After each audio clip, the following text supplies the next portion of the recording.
Assalamualaikum warahmatullahi wabarakatuh. Perkenalkan, nama saya Veronica. Di sini saya ingin menjelaskan tentang load balancing. Pengertian load balancing. Load balancing adalah suatu metode untuk membagi beban suatu server menjadi dua atau lebih dari secara bimbang agar server tidak mengalami kelebihan beban saat menerima request dari user atau klien. Metode ini digunakan untuk mengoptimalkan sebuah server agar server tidak mengalami overload. Metode load balancing ini tidak menambah bandwidth dari sebuah server tetapi hanya membagi beban server tersebut. Load balancing ini biasa digunakan pada server yang memiliki jumlah user atau klien yang melebihi kapasitas maksimum dari jumlah request yang dapat ditangani oleh server tersebut. Manfaat load balancing. 1. Mengurangi beban server. Request data dari klien tentu akan membuat server mengalami overload. Bila terjadi overload, server tersebut akan down dan tidak dapat diakses oleh klien. Maka dari itu, load balancing membagi beban request data dari klien agar server berjalan lebih maksimal dalam menangani request data klien. Yang kedua, mempercepat akses. Bila melakukan load balancing pada web server, maka website dari web server tersebut akan lebih cepat diakses dikarenakan beban dari klien ditangani oleh dua atau lebih web server yang menyebabkan akses tersebut dalam ditangani tanpa memperlambat kinerja dari server. Yang ketiga, redundansi. Jika terdapat 3 web server dan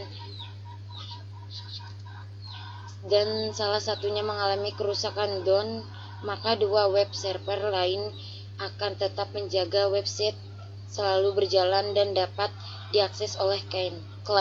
Klien tidak akan menyadari downtime ataupun dari website tersebut.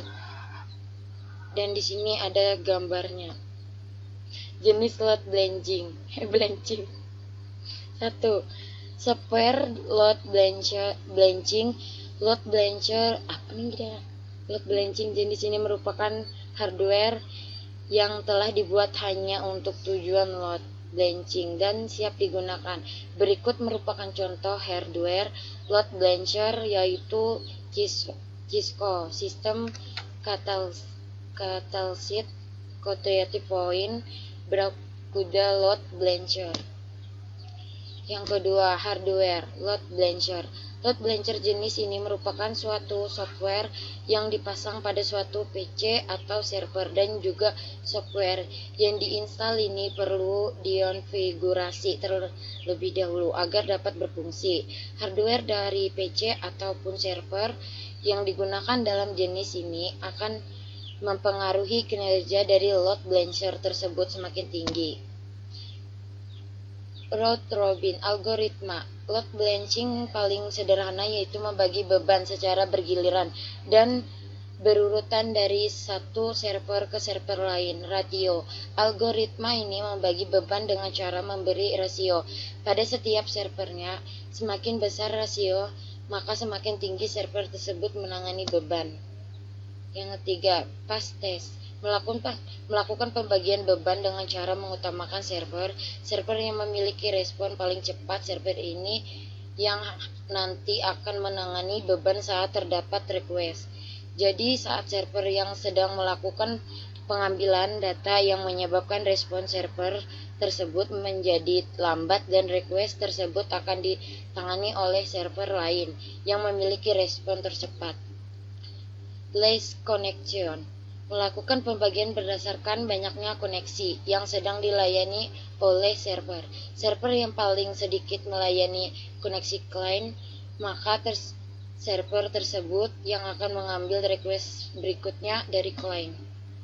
Waktu respon. Manfaatnya adalah untuk meningkatkan kecepatan akses website saat dibuka. Dengan 2 atau lebih server yang saling berbagi beban traffic web, maka akan lebih cepat karena beban tidak hanya pada satu server saja. redundansi. Jika website kita sedang berjalan seimbang di beberapa server dan salah satu server bermasalah, maka kita masih mempunyai server lain. Proses pengaksesan pun tidak terhambat dan para pengunjung web pun tidak menyadari bahwa salah satu server sedang mengalami gangguan. Kelebihan dan kelemahan load balancing. Kelebihannya dapat membagi pekerjaan secara merata kepada server layanan utama sebagai pintu masuk kepada layanan yang ada, meminimalisir waktu down dari layanan, mempercepat akses layanan karena dapat mengarahkan permintaan layanan ke server yang memilih respon cepat. Kelemahannya, menambah biaya karena membutuhkan 2 atau lebih server. Jika server induk bermasalah, maka semua sistem virtual yang ada di dalamnya tidak bisa digunakan. Penempatan semua data dalam satu server akan menjadi target serangan virus ataupun seorang hacker.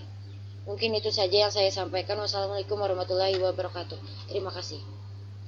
Anjay. Tinggalkan kirim aja long kami aja. Kami tunggu ke apa boleh kami?